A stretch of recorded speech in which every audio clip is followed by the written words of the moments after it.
Muyaw,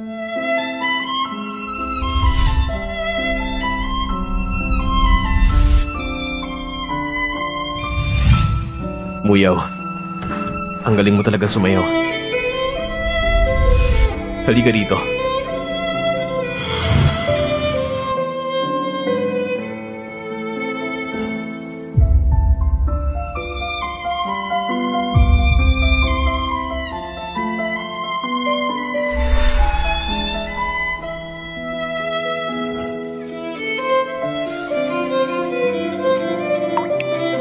Muyaw, pwede ba na ganito na lang tayo? Magkasama habang buhay. Dati kong estudyante sa Vanderbilt Music University sa Departamento ng Piano. Nanalo na napakaraming parangal sa international stage. Akala ko kapag sumikat na ako, makakawin ako sa bansa para suklan ng kuya ko nagpalaki sa akin. Pero sa mismong araw ng aking pag-uwi, na-aksidente ang kuya ko. At simula ng araw na yon, wala na sa mundong ito si Ann Muyaw. At ang natitirang buhay mula sa aksidente ay si Shen Ziseng. May isang kagat na balitang ipapasok. Nagkaroon sunod-sunod na aksidente sa Hanjiang Road. Ang kirambang pianist na sumsikat, si Shen Ziseng, ay kasama rin sa aksidenteng ito at kasalukuyan hindi malaman ang kalagayan.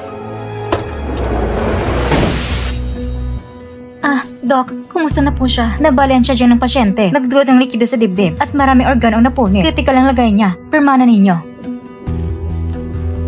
5 milyon? Kinastos ng kuya kong lahat para lang makapag-aral ko abroad. Wala na siya natira kahit kaunti.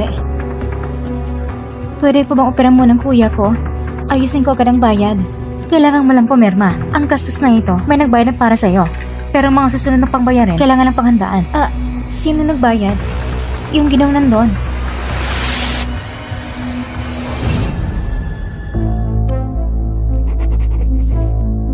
Salamat.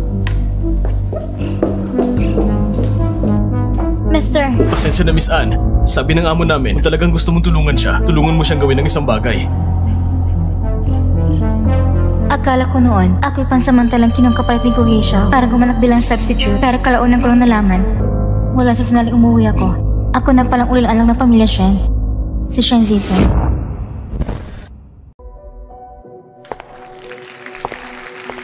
₱5 milyon.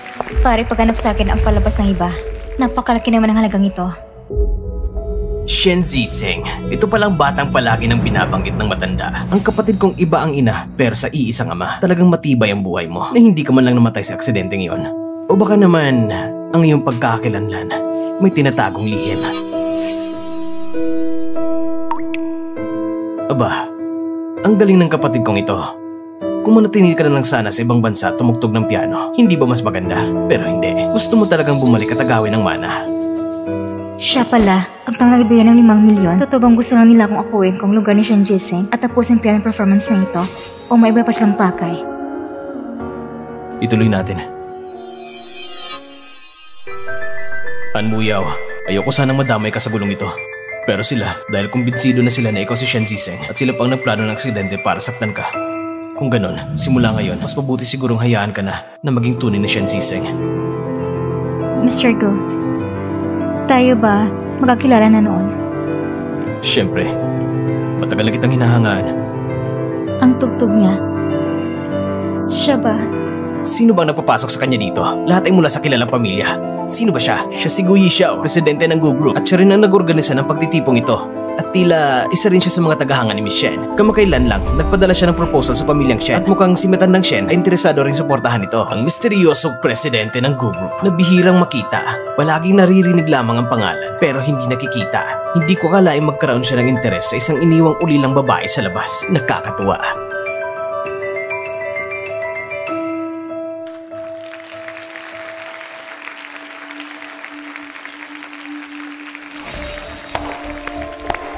President Gu, nagpadala ka ng proposal at nag-organisa ka ng konsyerto para sa kapatid ko. Isipin nilang si President Gu ay talagang labis na may gusto sa kapatid ko na sobrang lalim ng nararamdaman. Mukhang hindi magandang pakay ng taong ito. Siguro siya nakakanta ng kapatid ni Shen Ziseng. Mr. Shen, tama ka. Matagal ko nang hinahangaan si Miss Shen.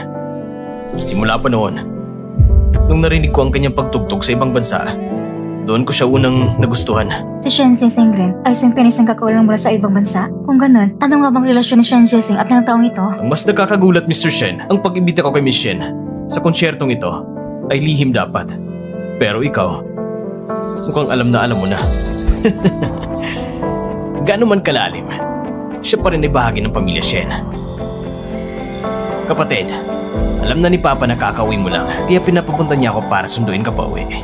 Hindi ako. Ako at si Miss Shen ay may mga bagay pang dapat pag-usapan tungkol sa musika. Pagkatapos nito, ako na mismo maghahatid kay Miss Shen pabalik sa bahay ninyo.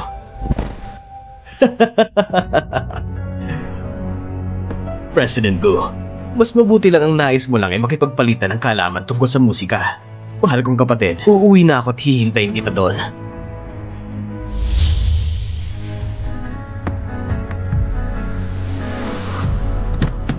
Please, Miss Shen. Alam mo naman na hindi ako si John Zizeng. Ang pangalan ko ay An Muyao. Si An Muyao ay patay na. Anong sabi mo? Bilang patunay nito, si An Muyao at ang kanyang kapatid namatay sa iisang aksidente at nabura ang kanilang mga record sa sistema. Ikaw na ngayon ang anak ng babae ng pamilya Shen, si Shen Zizeng. Bakit mo ginagawa ito? Hindi ka ba humingi ng pahintulot ko? Kapag pinirmahan mo ito, agad itong makakabisa sa ngalan ng nawawalang anak ng pamilya Shen, si Shen Zizeng. Babalik ka sa pamilya Shen. Ako ang sasagot sa lahat ng gastos ng paggagamot ng kapatid mo hanggang siya'y gumaling at makalabas. At pakihanda na lamang ang mga susunod pang bayarin. Mukhang si Miss Ann, hindi naman pala nangangailangan. Kung ganon, ituring na lang natin na walang nangyari ngayon. Pipirma ako. Pero umaasa ako. Natutupad yung pangako mo. Maligayang pagtutulungan. Maligayang pagtutulungan. Sa totoo lang, wala naman akong pagpipilian at kinilala ng pamilya Shen ako si John Zizeng.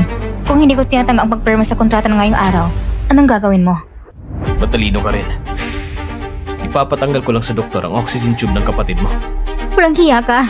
Alam mo naman pala, kung hindi mo susundin ng maayos sa mga pinapagawa ko sa'yo, ipaparamdam ko sa'yo kung anong mas masahol pa sa kawalang hiyaan. Ano bang gusto mong gawin ko? Hubarin mong damit mo.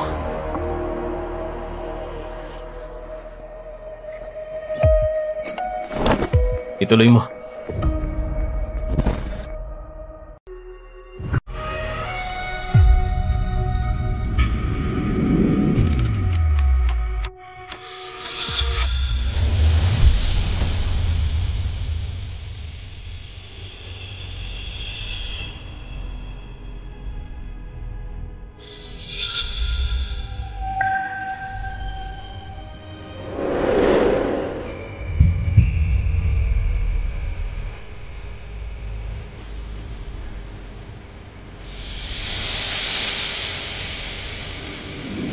Ikaw na ngayon si Shen Zizeng, ang anak ni Shen Hongze. At ang unang tungkulin ay sa ngalan ni Shen Zizeng sa loob ng pamilya Shen, mabuhay ka.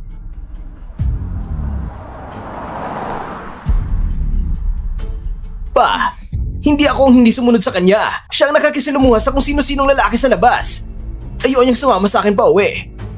Ay, siguro nagtatampo pa rin siya dahil sa pag-abandon ako noon sa kanya at sa mama niya. Pa, si Bunso, ilang taon din nagpalaboy-laboy sa labas. Baka nadala lang ng emosyon pagbalik niya. Ang dali mo namang tawaging Bunso. Bagay na bagay sa bibig mo, ha? Pagbalik niya sa bahay, tuturingin ba ng isang kapatid ang isang ampon? Kuya, kakauwi lang ni Bunso. Hindi mo dapat... Sinong tinatawag mong kuya? Huwag mo akalain na dahil isa ka lang ampon at matagal ka na nakatira sa pamilyang Shen. Tama na! Araw-araw kayo nag-aaway sa loob ng bahay. Kung malaman pa yun ng ibang tao, hindi ba't pagtatawanan lang nila tayo? Pasensya na po. Pa, matandang hindi na mamatay. Ilang araw mo na lang ako matatawag na ganun. Ang pamilyang Shen, hindi ba't magiging akin din naman sa huli? Master, nandito na kong dalaga.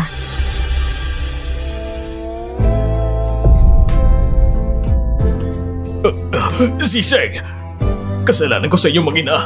Pinabayaan ko kayo. Nagpalaboy ka lang sa labas ng napakaraming taon. Nagtiis ka ng sobra. Hindi pa. Maraming taon na lumipas. Hindi na yun iniisip ni Mama. Ang huling hiling lang niya bago siya namatay ay maibalik ako sa tunay kong pamilya. Mabuting bata.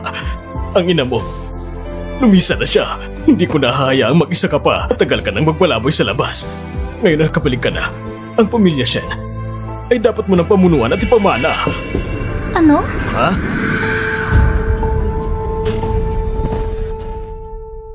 Ha?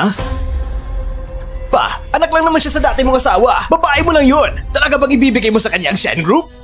Ang desisyon ko ay dapat hindi mo haluan ang salita. Pa, kakabalik lang ni Zixing sa bansa. Wala pa siyang connection sa pamilya. Ito, walang nakakaalam kung anong itsura niya. Para masigurado, sa tingin ko, mas mabuti pang papuntahin si Dr. Lee sa bahay sa pamamagitan ng dugo at pagsusuri. Kuya, kakausap lang ni Papa kay Zixing para mabitawan niya ang sama ng loob sa Shen. Hindi natin dapat simulan ng pagdudahan ng pagkatao niya. Ito'y makatuwirang pagdududa lang. Eh paano kung peke lang siya? Zixing, hindi rin mali ang sinabi ng kuya mo. Pagkatapos ng lahat, lumaki ka sa ibang bansa, kaya may pagdududa siya. Tama lang yon. Huwag mo siyang sisihin. Wala yun pa. Hindi ko sinisisi si Kuya.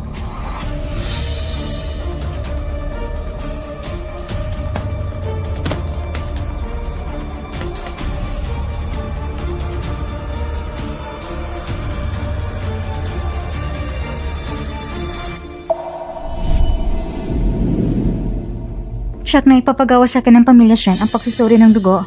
Anong gagawin ko? Hayaan mo na lang sila magsuri. Miss Shen, pakiusap, alisin mo muna ang iyong damit.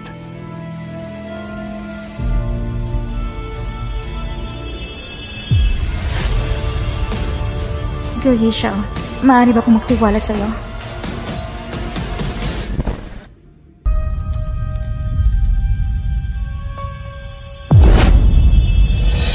Teka!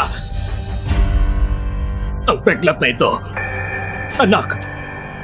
Nung ipinanganak ka, sa litrato na ipinadala ng iyong mama, nandiyan ang peklat na ito!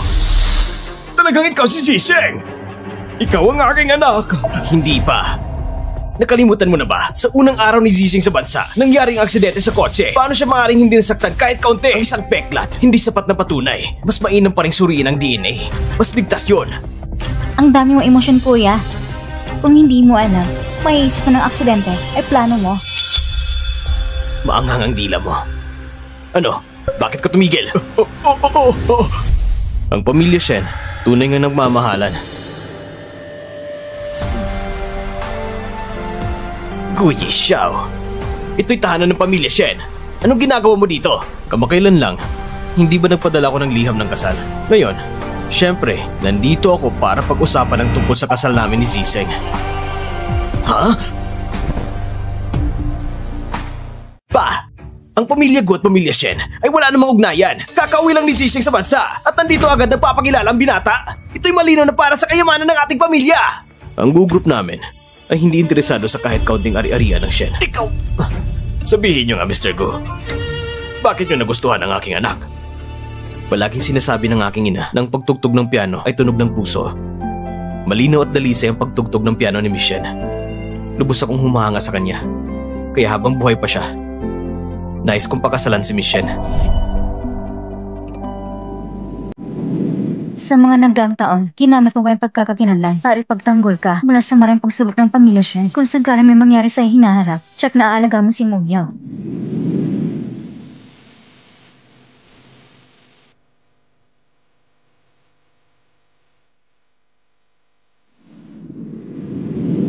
Ang makuha ang paghanga ng iyong ina ay karangalan ni Zixing. Kung maaari, nais ko rin magkaroon ng alyansa ang dalawang pamilya. Pero nakadepende pa rin yun sa opinyon ni Zixing.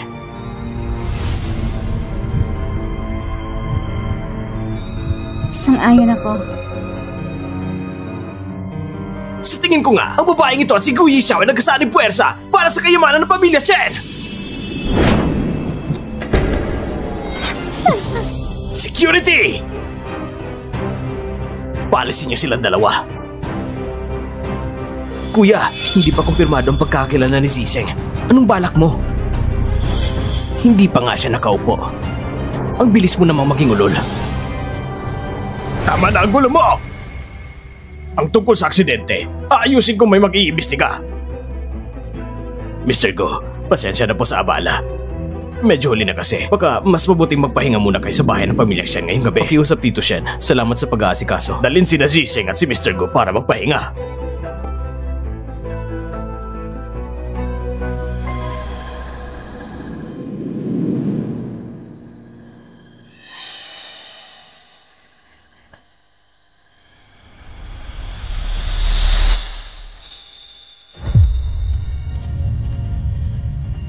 Bakit? Natatakot ka na ba? Kapag may iniintindi ang tao, natatakot siya. Mr. Gu, wala ka bang iniintindi?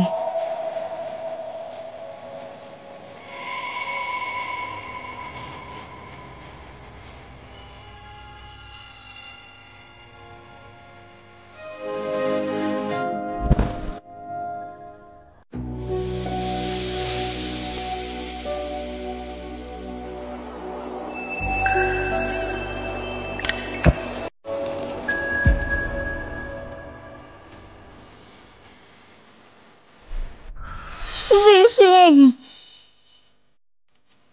Wala.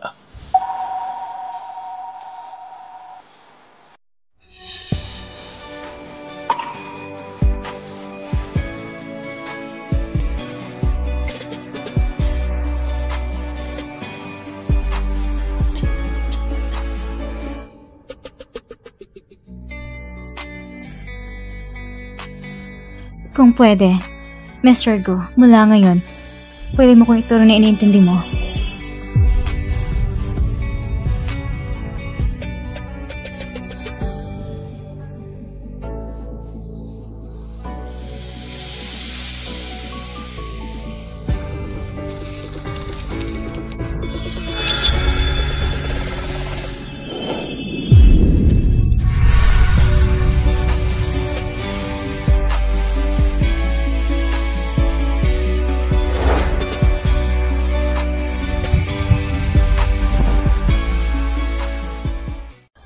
Mr. Shen, itinako mo na sa kwarto ni Zisheng.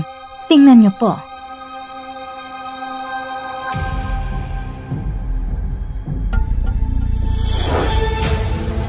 Shen Zisheng.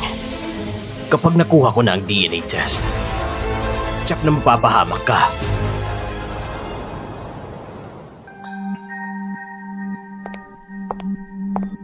Pa, Zisheng. Kumusta ang tulog mo kagabi?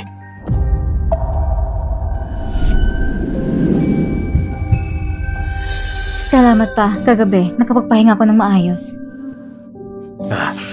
Ito, ang pendant na ito. Pinili ko ito dati para sa iyong ina. Ngayon, sa iyo na to. Ang pinaka hindi mahalaga sa mundo ay ang pagsisisi ng pamilya Shen. Pasensya na. Ang anak na gusto mong mahalin, wala na. Ako ay... Isang peking version lamang!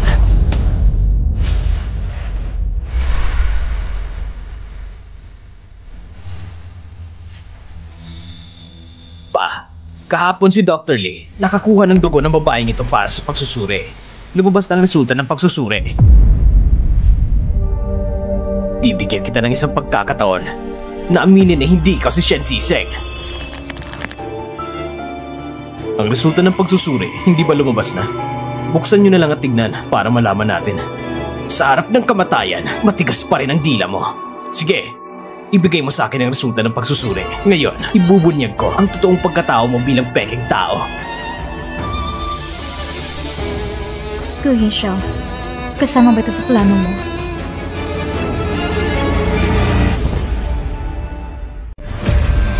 Paano nangyari ito? Anong ginawa mo? Ang sample ng dugo, hindi ba ninyo kinuha mismo? O baka naman talagang ayaw nyo makauwi si Zisheng? O baka ang dahilan kung bakit kayo sigurado na hindi siya si Zisheng ay dahil sa aksidente ng kotse? Kayo ang may gawa. Ikaw!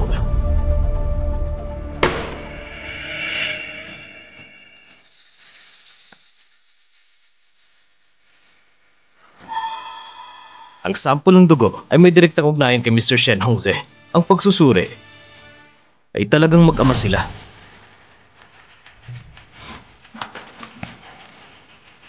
Salamat. Pinatunayan mo ang pagkakakilanlan ni Zisheng.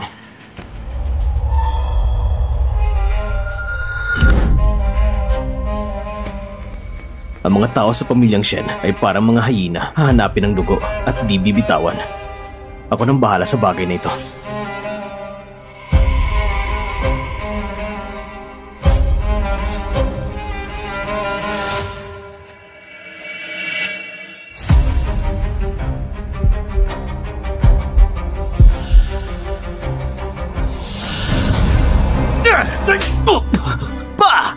Simula nang bumalik si Zizeng, palagi mo sa kinukondisyon. Sige, kung hindi mo siya ituturing bilang pamilya mo, hindi na rin ako ang pamilya mo! Ngayon, lumayas ka na sa pamilyang Shen! Pa, matagal na akong nasa pamilyang Shen ng maraming taon. Mula nang lumaki ako nang namamahala sa tungkulin ng Shen Group. Hindi ba kulang ang tao sa pamilya natin? Bakit kailangan pa talaga ipasa sa isang batang babae na wala pang alam sa posisyon ng chairman? Ito ang utang ko sa kapatid mo! Nung panahong iyon, ang mama niya ay walang paalam na tumakas papunta sa ibang bansa. Hindi ko alam kung kinuha niya ang pera mo para humanap ng kung ilang lalaki sa labas. Tama na! Shen Jiaping, kung lalaitin mo pa siya ng isang beses, huwag ka nang mag-apelyidong Shen! Pagkalipas ng ilang buwan, i-aanunsyo ko sa pulong ng mga shareholders ang pagiging tagapagmana ni Zizeng. At ang shares ko, ililipat ko sa kanya. Sa panahong ito, mananatili si Shen niya dito sa bahay para turuan siya sa lahat ng negosyo.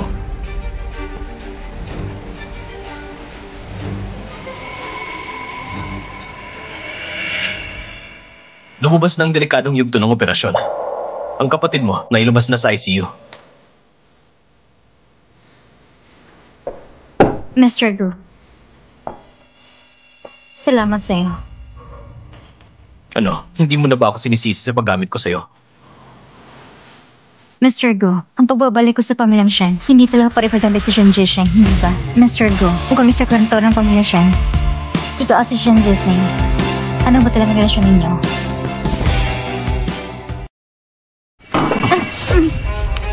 Anmuyaw, isa ka lang pagkukulang. Huwag kang magmamarunong. Huwag mo nang subukang hulaan ang pagkatao ko. Hindi ko ginagawa yun.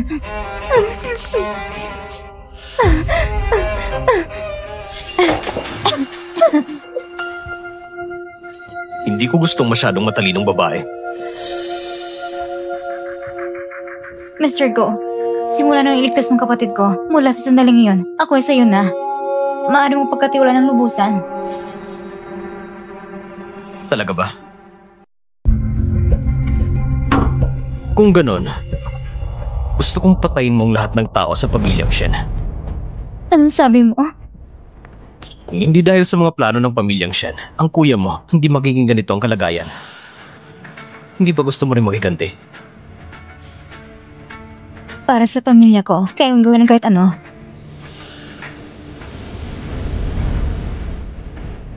Pero ang pumatay, hindi ko kaya. Ganun ba? Kung aalis ka dito, mula sa sandaling ito, tinitiyak ko sa'yo na ang kuya mo ay babalik sa estado niya nung dinala siya sa ospital. Miss Shen, aalis ka pa ba? Sasamahan kita sa paghihigante. Biro lang yon. Binabati kita, Miss Shen. Malapit ka na maging tagapagmana ng pamilyang Shen.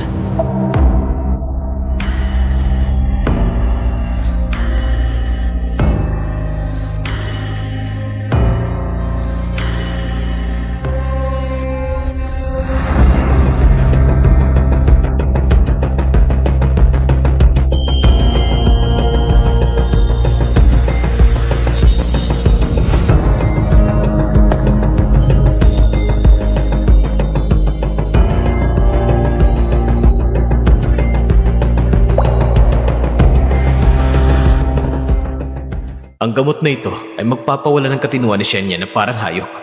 Pagdating ng oras, dadalhin ko si Shen Hongze. Kapag nakita niya ang kahihiyan niya, tsak na maawa siya sa anak niyang babae at papatayin niya ito. Hindi ba sabi mo sa akin, si Shen yan sa pamilyang Shen, isa lang talagang ampan na walang pakinabang? Kaya, siya rin ang pinakamadaling tamaan. Miss Shen, imbis na maawa ka sa kanya, mas mabuti sigurong mas maawa ka sa tunay mong kuya na nakahiga sa ospital.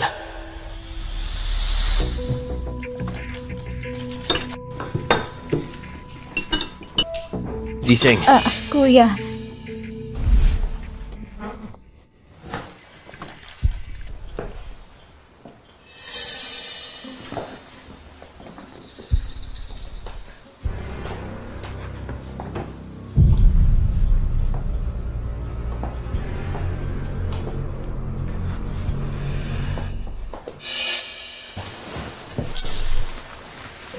Tignan mo naman, ang putla-putla mo. Siguro nilalamig ka na ng gusto. Bunso, ito ang tahanan mo. Sabihin mo lang kung anong kailangan mo. Imbis na maawa ka sa kanya, mas mabuti sigurong mas maawa ka sa tunay mong kuya na nakahiga sa ospital. Salamat, Kuya. Kuya, itong kape na ako mismo nagtimpla. Kuya, gusto mo bang tikman? Oo naman.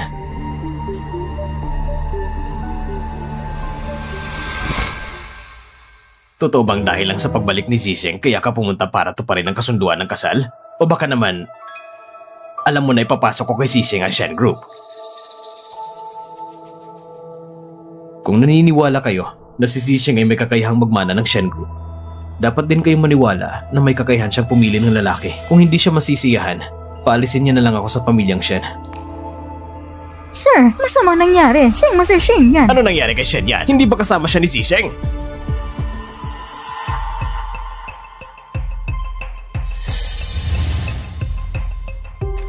Kayong dalawa, napakaganda nito. Mr. Go. Pa. Ikaw!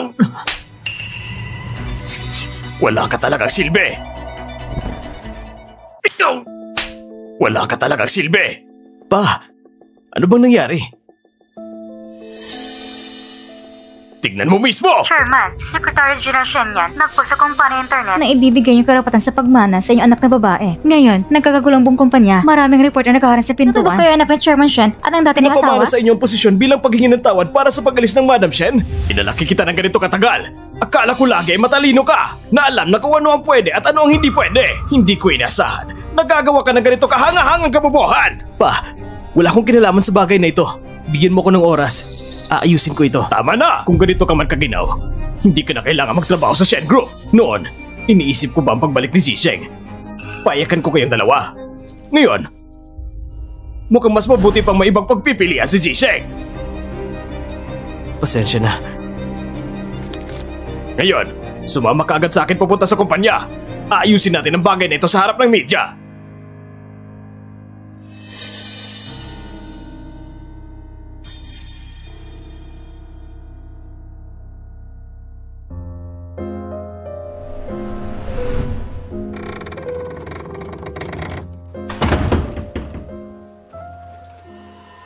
Bakit hindi mo ginawa ayon sa sinabi ko? Lumayo na siya sa pangunahing interes ng Shen Group. Para sa pamilyang Shen, wala rin siyang pinagkaiba sa isang patay na tao.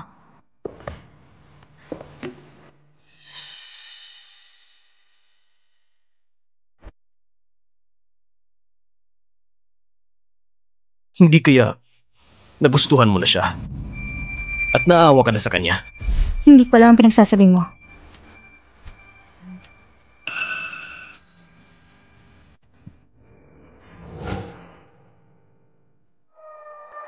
Kung ayaw mo pala na inumin ito ni Shen yan, kung ganon, itong kape na to, mas mabuti pang ibigay ko na lang sa'yo. Alam mo ba, dahil sa pagdidesisyon mo sa sarili mo, nahalo na lahat ng plano ko ngayon. Ngayon ang pamilya Shen ay nagkakaalam na ng aking pagkakakilanlan. Maraming paraan para may pasasayo ang Shen Group. Pero si Shen yan talaga ay isang mabuting tao. Pwede ba nating huwag nasaktan pa ang mga inosenteng tao? Mga inosente. Bilang ampon ng pamilyang Shen, madali ba para sa kanyang maabot ang posisyon ng Secretary General? Sa tingin mo ba siya ay kasing talino mo? Si Shen yan talaga.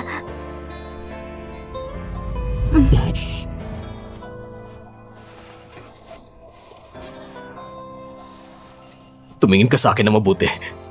Sino ako? Kuya Xiao.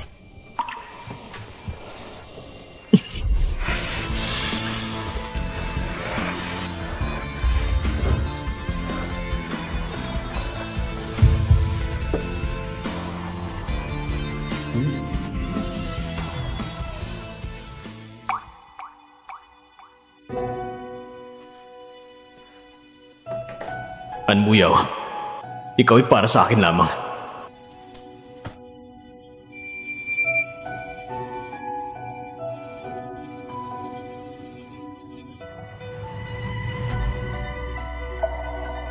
Ang kapatid mo ay nilipat na mula sa ICU sa ordinaryong ward. Ngunit ang mga susunod na gastos sa paggamot ay parang walang katapusan. Kung muli kang magdesisyon ng sarili mo at guluhin mo ang plano ko, ititigil ko ng kanyang paggagamot. Hindi ko na uulitin, Mr. Go. Bukas, pumunta ka sa Google para sa akin. Ituturo ko sa iyo ang tungkol sa negosyo.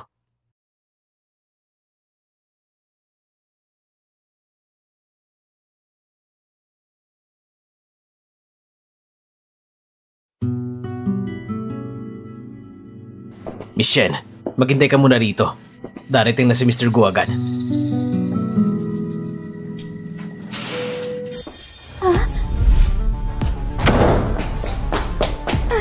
Buksan yung pinto! Buksan niyo! May tao ba dyan? Buksan niyo ang pinto!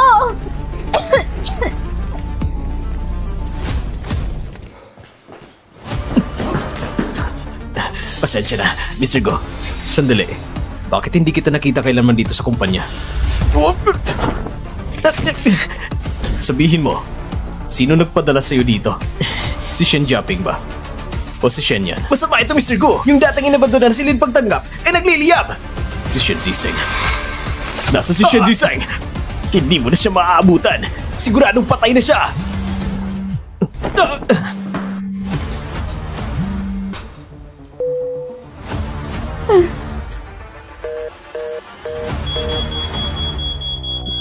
May sunog! May sunog! Bilisan nyo! Tumakbo kayo! May tao ba dyan? Tulungan niyo ako! May tao ba dyan? Zisheng! Ma! Zisheng! Bitawan niyo ako! Nasa loob ang mama ko! Ma! Ma!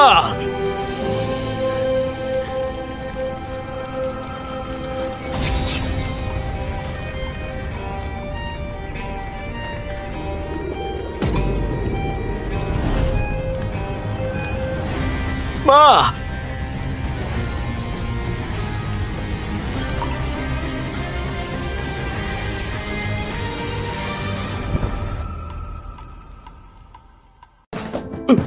Umusok ang lahat dito! Hindi tayo makapasok! Nasa loob pa si Miss Shen! Zisheng.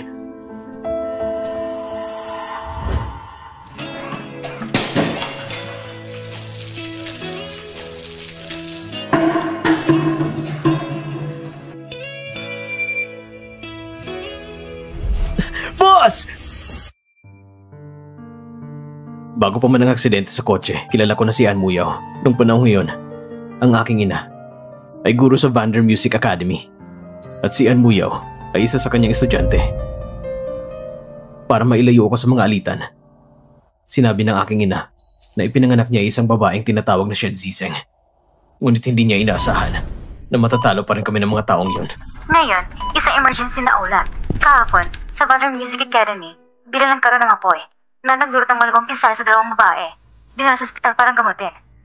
Zisheng. Ma, nandito na ako. Si Muyaw ay isang mabuting dalaga. Sa mga nagkarang taon, ginamit ko ang kanyang pagkakakilanlan para tulungan ka na labanan ang mga pagsubok ng pamilya Shen. Ngunit ang mga tao sa Shen, tinamaan pa rin siya. Pangako mo sa akin na alagaan mo siya.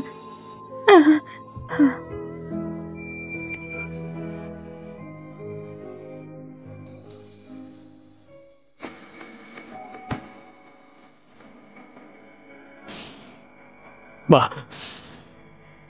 Ma! Ma!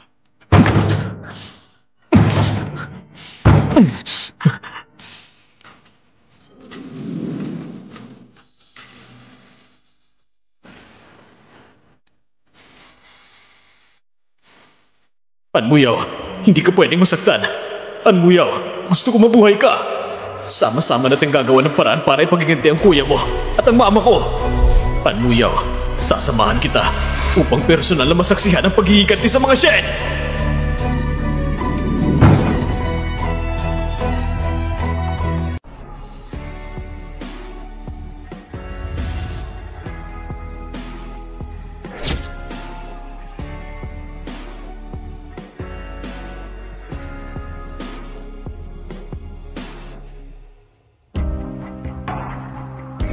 Zising.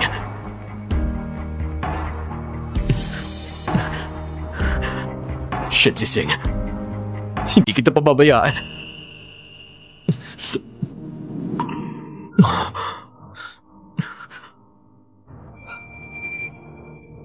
Zising. Zising. Gugisha, nag-alala ka ba para sa akin? Kapag may iniintindi ka, may nararamdaman kang takot.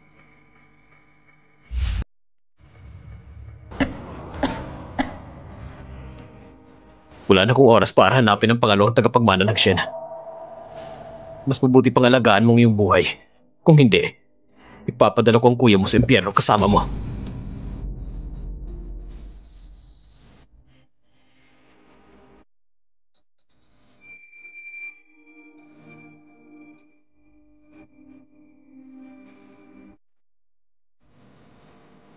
Boss, ginawa mo ng lahat para iligtas si Miss Shen. Kahit ang iyong sariling buhay, sinusugal mo. Bakit mo pa ginagawang komplikado? Tumahimik ka nga.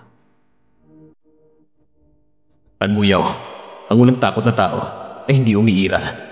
Natutunan ko lang kung paano kontrolin ang takot. Hindi ko akalain na hindi pa siya namatay. Kung 2 beses, ay hindi na pwedeng gawin ito na 3 beses! Gusto kong makita kung ilan pang buhay ang meron kalaban sa akin. Boss Chen! Nasunog ang bodega natin! Pati ang lahat ng mga kalakal! Nasunog din! Ano? Boss, sa bodega ni Shen Jianping, maraming magagandang bagay na nakatago. Ngayon na nangyari ito, hindi na nila matapang na i-report sa pamilyang Shen. Nagalit sila ngayon at nagkaproblema pa sa pag-iisip ng solusyon. Ang mahilig maglaro sa apoy. Hayaan mo sila maglaro. Nga pala, yung pinapaimbestiga ko sa'yo, yung tungkol sa aksidente sa sasakyan. Nang bumalik sa bansa si Miss Anne, ayon sa utos mo, nagpakalat kami sa iba't ibang paraan ng balitang babalik si Shen Ziseng. Iba-iba ang bawat pinalabas sa balita. At dahil doon, sa kalsadang pinangyarihan ng aksidente sa kuya ni Miss Anne Muyaw, iisa lang ang nakatanggap ng impormasyon. At ang taong nakatanggap nun ay ang kuya ni Anne Muyaw, si Anne Yifan. At para malaman kung sino ang bumangga, kailangan nating hintayin na magising ang kuya ni Miss Anne.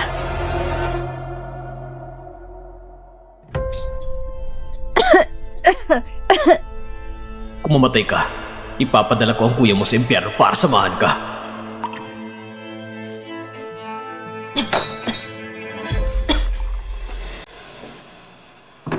Ziseng. Kuya, Ziseng. Kanina sabi ni Auntie na ikaw raw umuubo. Maganda itong gamot para sa'yo. Huwag ka mag-alala. Nandun pa si Papa sa kumpanya. At wala akong bahagi sa Shen Group. Dapat ay mabilis na maayos ang paglipat ng shares. Pagdating ng oras, magpapadala si Papa ng tulong para sa'yo. pasensya na. Bakit? Bakit mo biglang nasabi yun? Ilang araw na nakalipas, sabi ni Papa, Tanga. Nagbibiro lang si Papa. Huwag mong isipin ng seryoso. At saka, matagal ko nang gustong lisanin ng Shen Group. Gusto ko rin maglakad-lakad na mag-isa para makapagpahinga ng maayos at mag-relax lang. Sakto naman bunso at nakauwi ka na. Salamat.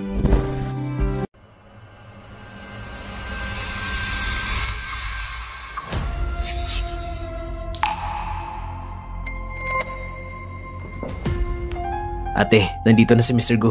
Hindi na kita iisturbohin pa. Mr. Gu, huwag mong kalimutin paalalahanan si ate na uminom ng gamot.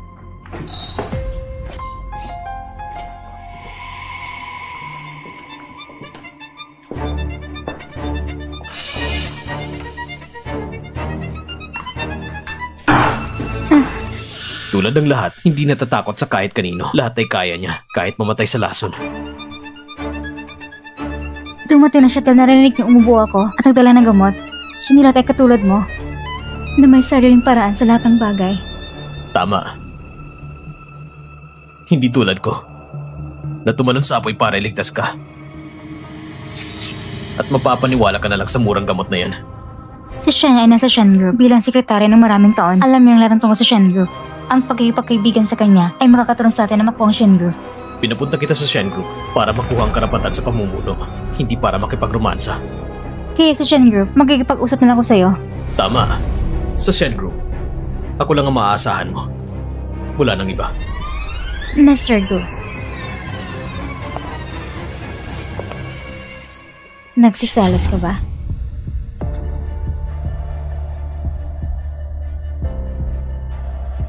Ano sa tingin mo?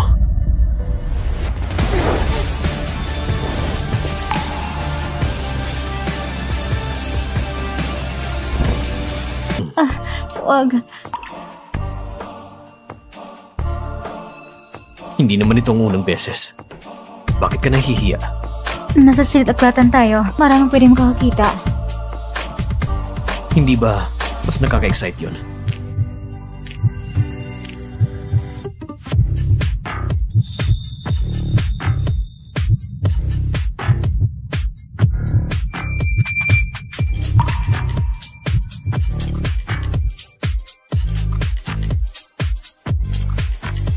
Talaga ba sa tingin mo si Shen yan? Hindi kukuha ng kahit konting benepisyo at gagawa lang para sa Shen Group? Suriin mong mabuti ang mga datos na ibibigay niya sa'yo.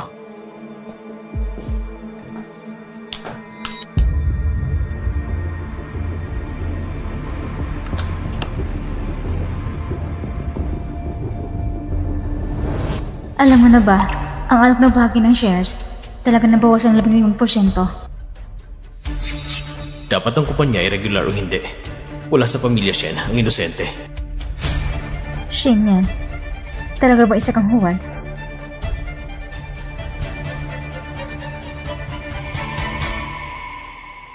Boss, ang Shen Group na ito, dapat sana isa yun na yun. Paano mo papayagan makuha yun ng batang babae? May masamang aso si Gu Yishao na nagbabantay. Hindi ganon kadali na alisin si Shen Zizeng. Ano? Dapat ba tayong manahimik na lang at magmamasid habang siya'y umuupo sa posisyon? Si Shen Zizeng na maupo ay hiling na matanda, isang damdaming nag-iisa. Sa pulo ng mga shareholders bukas, i-aanunsyo niya ang pagmamana ni Shen Zizeng. Kung ganon, hayaan na lang ang matanda na hindi makatalo.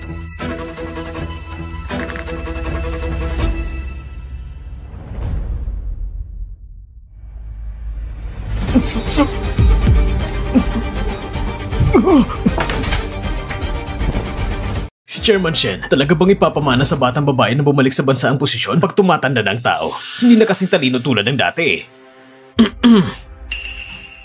May plano ang tagapangulo sa pagpili kay Zizeng. Mga kasama, mangyari maghintay ng matiwasay. Naniniwala rin ako na mapapatunayan ni Zizeng na siya ang pinakaangkop na tagapagmana. Hoy, akala ko nga pinalayas ka na ng papa ko. Bakit nandito ka pa? Kapag naging tagapagmana si Zizeng, ako na mismo ang aalis. Mukhang hindi ka na makakahintay. Kasama, dahil sa karamdaman, ang tagapangulo ay hindi makakadalo. Ang pulong ng mga shareholders ngayon, ako ang mamumuno. Anong ginawa mo kay Papa? Ang pulong na ito ay pinaghandaan niya ng matagal. Paano siya mawawalan ng dahil sa sakit? Siya ang tunay na ama ko. Ano bang magagawa ko laban sa kanya? Ikaw ang dapat tanungin. Shen yan. Bilang sekretary ng tagapangulo, hindi pwedeng palagi si Papa ang gumagawa ng trabaho para sa'yo. Kahit may otoridad si Papa, tumatanda pa rin siya. Dapat yung tanggapin yon. Kung hindi, mas marami siyang pagkakamali at masisira ang reputasyon niya sa huli. Mga kasama, bilang sekretary ng tagapangulo, kinakansila ang pulong na ito. Ikaw, anong balak mong gawin? Gamit ang 20% ng aking shares, naglalabas ako ng petisyon para tanggalin si Shen Hongse sa posisyon ng tagapangulo. Ako ang bagong pangulo nyo, si Xian Jianping. 20%? Pero malinaw na 10% lang ang hawak mo. Yung isa pang 10, saan galing? Suportahan ko si Shen Jianping bilang bagong tagapangulo. Ako rin! Ako rin! Kayo. Kapag nagising si Papa, hindi niya kayo patatawarin. Kapag nagising ang matanda, ako nang magiging pinuno ng pamilyang Shen. Talo na ang sitwasyon. Sino ang sangayon? At sino ang tutol? Tutol ako.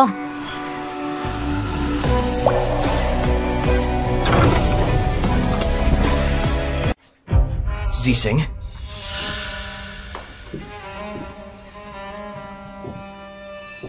Ako si Shen Zizeng, anak na babae na siyang Hongse. Hindi ako sang-ayon. Nasa Chen Jiaping ang papalit ng tagapangulo. Isang dalagita na wala pang alam. Kung hindi dahil sa pagkiling sa matanda sa'yo, wala kang karapatang pumasok sa pinto ng Shen Group! Siyempre may karapatan siya. Si Zixing ang tinalagang tagapagmana ng tagapangulo ng Shen Group. Kung nandito lang sana ang tagapangulo ngayon, meron na siyang 20% ng shares. Sinabi mo rin mismo. Kung ngayon dumating ba ang tao? Makakarating ba siya? Ikaw ang lagyan ng laso sa sariling ama. Hindi mo ba alam yan? Mga Ginoo at ginang, naniniwala ako, hindi rin yung gustong ipasang negosyo sa isang taong hindi kumikilala sa pamilya na naglagay ng lason sa sariling kamag-anak, tama ba? Bata ka pa. Anong ebidensya mo na si Shen Jiaping ang naglagay ng lason sa tagapangulo? Hayaan muna natin yan. Si Shen Jiaping ang pinakamagaling na tagapagmana. Bakit hindi natin siya suportahan? Kung hindi, susuportahan ng isang tao na wala pang shares. Kasi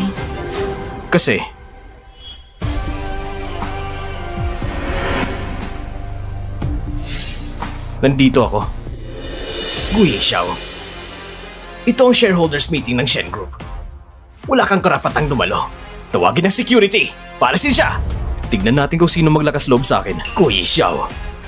Huwag mong isipin na mababang luhang pamamaraan mo ay gagana dito. Ito ay ang Shen Group. Hindi ba sinabi ni Mr. Shen na ito ang shareholders meeting ng Shen Group?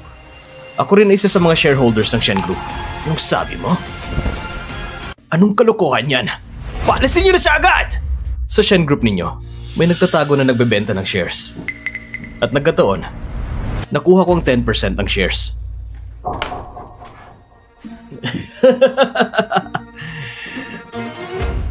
Akala ko noon, ang 10% na shares, anong kayang magagawa? Pero, ako pero ng pinakamalaking shareholder. Mr. Go, sinasabi ko sa'yo, ito ang Shen Group. Hindi mo kayang kontrolin ang lahat. Shen Jianping, huwag mong kalimutan, sa Shen Group, hindi lang ikaw ang Yan Master. Tama ba? Shen yan. Yang ampo na yan, na itinuring na anak para sa aking landas. Anong aasahan mo sa gatekeeper na ito? Kakagat ba siya? Parang nalilito ka na yata. Mga ginot ginang, ang hawak kong 15% ng shares ay lilipat ko kay Zixing. Paano mo nagawang magkaroon ng shares? Nung nakaraan, ganda si Papa ng kontrata kung saan ang 15% ng shares ng kumpanya ay ililipat sa akin ng maaga para sa mga hindi inaasahang pangyayari upang maiwasan ang alitan sa loob. Ngayon, kay Zixing na ang 25% ng shares. Si Zixing, ang pinakamalaking shareholder.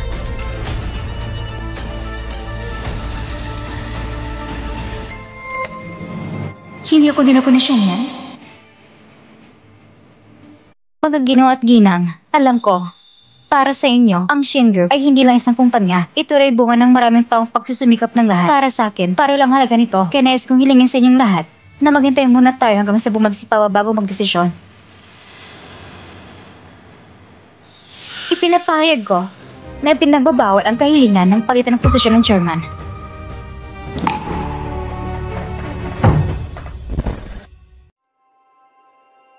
Kuya, salamat sa'yo ngayon. Kung hindi dahil sa'yo, ngayon, naalis na ko sa Shen Group.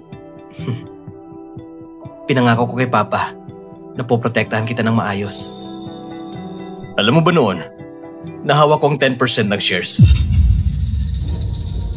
Mr. Go, bakit ganito ang tinatanong mo?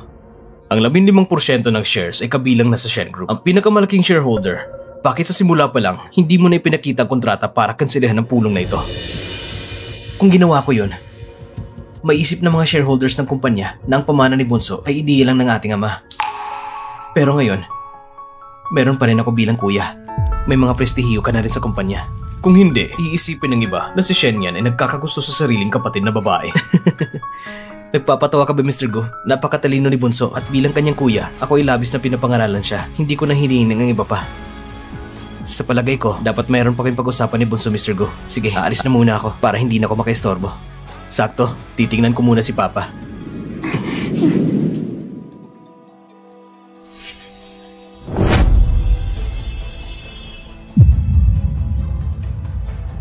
Para bang kinuha ang kaluluwa niya? Ano? May nararamdaman ka na ba sa kanya? Siya isang mabangis na ahas. Isang nilalang na malamig ang dugo. Huwag kang magpalinang sa kanya. Ginagamit niya tayo para patayin ang mas malaki gamit ang mas maliit. Hindi lahat ng tao ay kasing inosente mo.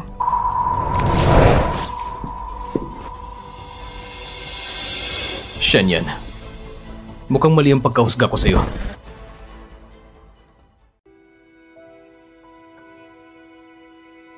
Miss Shen. Matagal na. Bakit hindi pa gumigising si Papa? Miss Shen, huwag kayong magalala. Ang Ginoo, ang lason sa katawan niya ay hindi nakakamatay. Pero medyo matanda na siya at ang metabolism niya ay mabagal. Kaya pagkalipas ng kaunting oras, gigising na siya. Sige. Bantayan ninyo ito. Maliban sa mga kilalang doktor at nurse, huwag papasukin ng iba. Opo! Anong nangyayari? Siguro nawala ng kuryente. Miss Shen, huwag kayong magalala. Lahat ng kagamitan sa VIP ward ay may backup power. Kaya si Mr. Shen, hindi siya maapektuhan. Sige. Huminto ang ventilator na sa room 11. Magsagawa agad ng manual resuscitation. Room 11? Hindi ba ito room ng kuya ko? Kuya, sana ayos ka lang. Kuya! Gumising ka, kuya! Nurse! Nurse!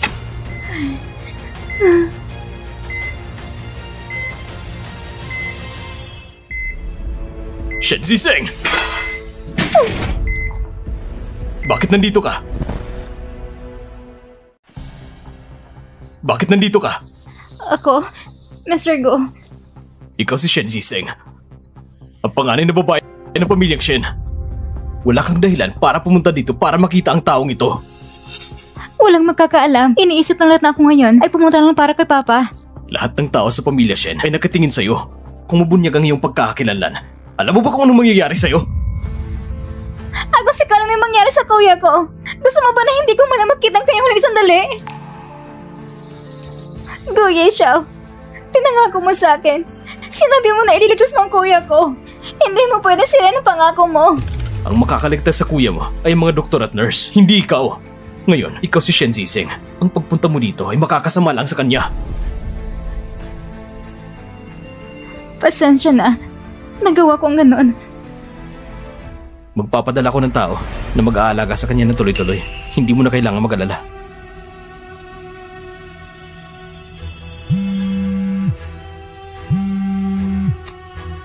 Boss, nakita na namin ang bakas ng aksidente ng iyong ina.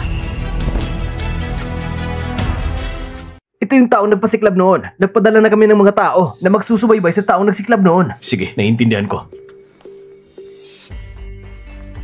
Magpapadala ko ng tao para ibalik ka sa pamilyang Shen. Pagkatapos ng huling operasyon ng kuya mo at kapag gumaling na siya, sa oras na yon, aayusin ko na magkita kayo.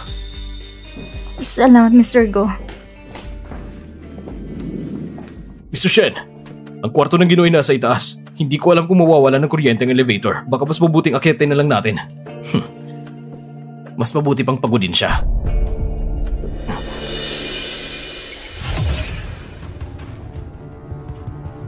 Ang kwarto ng matanda, hindi sa palapag na ito. Bakit siya nandito? Sandali. Anong pangalan ng pasyente sa kwartong ito? Kaibigan mo na ba si Mr. An? Matagal na akong hindi nakikipag-ugnayan sa kaibigan na ito. Hindi ko alam kung anong sakit niya. Hindi nagkasakit si Mr. An. Na-aksidente siya sa kotse. Kakatapos lang niya mailipat mula sa IC sa regular na kwarto. At hanggang ngayon, hindi pa siya gumigising. Tinatawag niya sa panaginip kapatid niyang babae. Ang pangalan ay An Muyao. Salamat. An Muyao.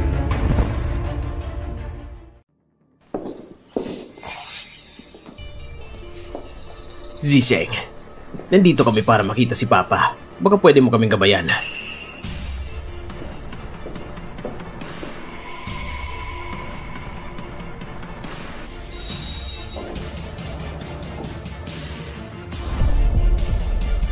Hindi naman sa kalang palapag ang kwarto ni Papa. Pero nakita kita kanina na pumunta sa ikalawang palapag.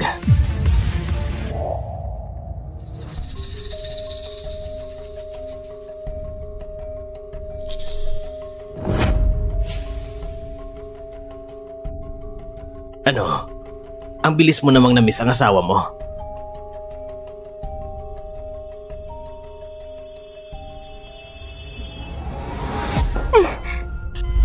Shen Jiaping, huwag mong saktan ang inosente. Sino nagsabi na sasaktan ko ang iba?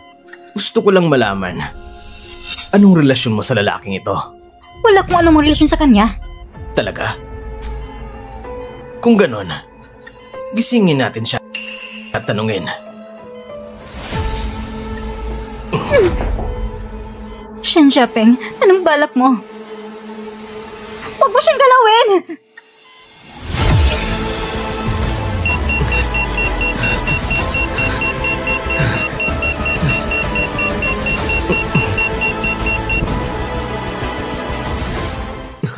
Yo-yo. Yo-yo.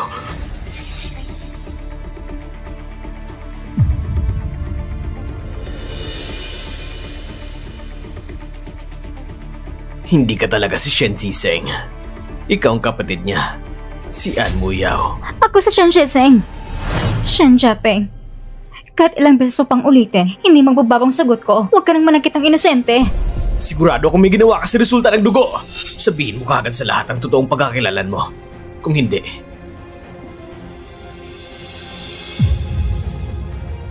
papatayin ko siya. Huwag mo siyang galawin! Ibigay mo sa akin ang lahat ng shares na hawak mo at ideklara mong isusuko mo ang karapatan sa pagmamana. Hindi ko magagawa yan. Ikaw, hindi ka ba natatakot na mamatay siya? Tumigil ka! Shen Jiaping! Ang lakas ng loob mo! Pati ba naman dito nangahas kang bataan si Shen Ziseng? Huwag mong isipin na dahil nasa ospital ang chairman, pwede mo nang gawin ang gusto mo! Ikaw talaga. Salamat sa iyong dalaw sa pagdalaw kay Emma. Si Shen Jiaping, mula noon ay lagi siyang may sama ng loob sa pagdating ng kapatid niyang babae. Hindi ko na kalang maging ganito siya kalupit na pati inosenteng tao sasaktan niya. Ngayon ko lang nalaman kung bakit ang chairman hanggang ngayon ay hindi pa rin ina-announce ang tagapagmana. Hayop ka! Wala kang puso! Niloloko niya kayong lahat. Hindi siya si Shen Ziseng. Ang pangalan niya ay An Muyao. Ang nakahiga sa kama ay kapatid niyang lalaki. Hindi siya taga Shen family. Nilasan mo ang ama ko para hindi siya makadala sa shareholders meeting. At ngayon, mas lalo kang lumalala. Pati inosenteng tao sasaktan mo. Gusto mo lang kong palasin sa pamilya Shen. Ano bang kalokohan ang sinasabi mo? Anong ebidensya mo na ako naglagay ng lason kay Papa? Ikaw, ang ebidensya mo na ako si An Muyao. Magpa-DNA test tayo. Hindi ba't malalaman natin agad? Nang una akong makarating sa pamilya Shen, pinilit niyo na ako magpa-DNA test. Gusto niyo ba ito yung pagdudahan niyo ako? Kailangan ko ng patunay ang pagkakailangan ko?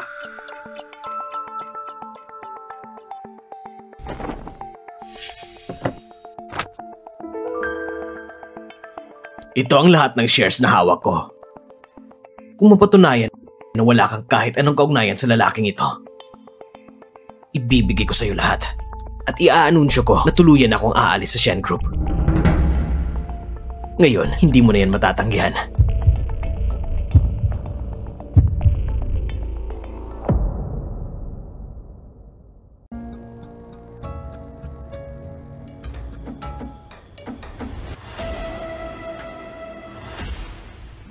Guyi Xiao.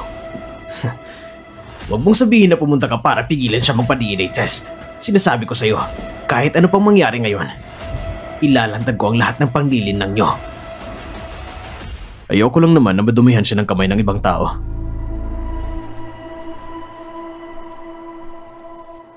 Sa harap ng lahat, may takot pa rin pala may daya si Yang Master Shen? Talagang may utang ako sa'yo. Bilisan mo.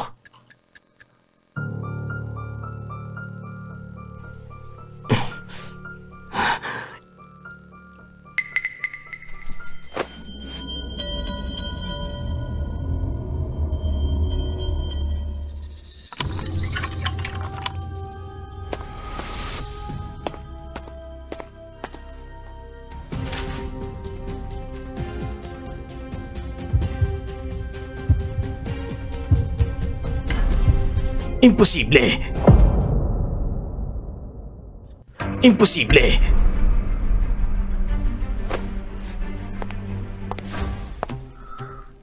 Salamat sa regalo mo. uutusan kong mga tao na ilabas ang gamit mo sa pamilya Shen. Bukas, hindi mo na kayong pumasok sa kumpanya.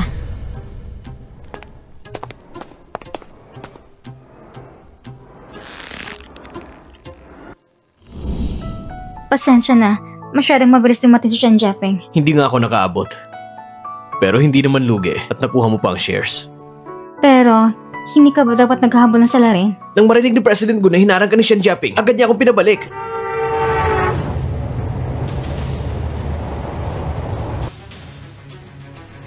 Bilisan mong pagmamaneho. President Gu, 10 minuto na, hindi pa rin bumababa si Miss Shen.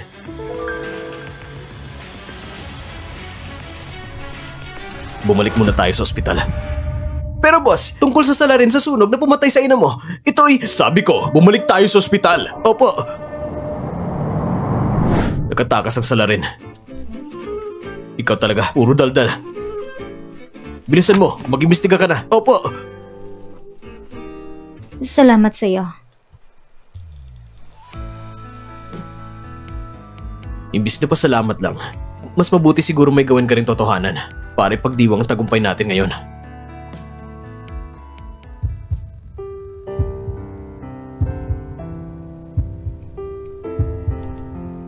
Salamat sa pagligtas mo sa akin ngayon. Pakiramdam ko, hindi na kita kayang iwan.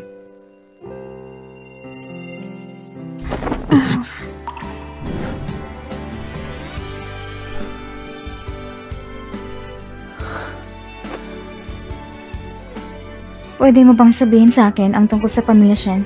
Gusto kong tumayo sa tabi mo. Depende sa magiging kilos mo.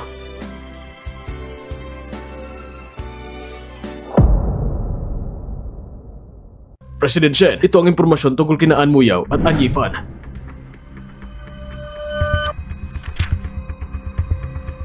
Paano naman magiging ganun kasakto?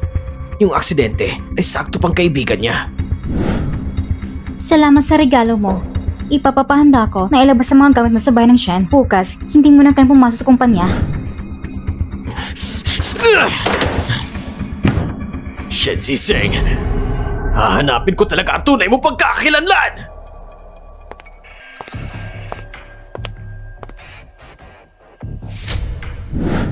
Noon ang mama ko, nagdesisyon na umuwi ng bansa. Isang araw bago yon, ang classroom niya ay nasunog. Nang malaman ko, may isang taong sinadyang magsimula ng sunog. Nang nagsimula akong mag-imbestiga, ang kumpanya ng Shen ay binigyan pa ng arsonista ng work visa para makabalik sa bansa. Ang mga dokumento ng approval, tsaka ay nasa opisina ni Shen yan. Kailangan mo talaga kong tulungan na makuha yun.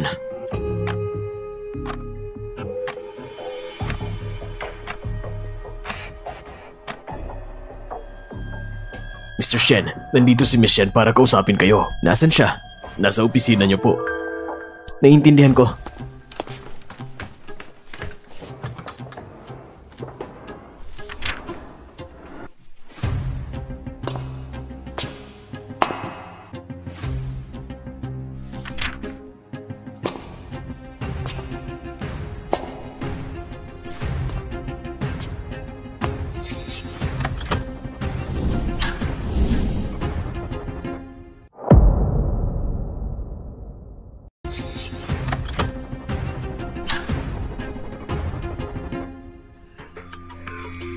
Kuya, bumalik ka na.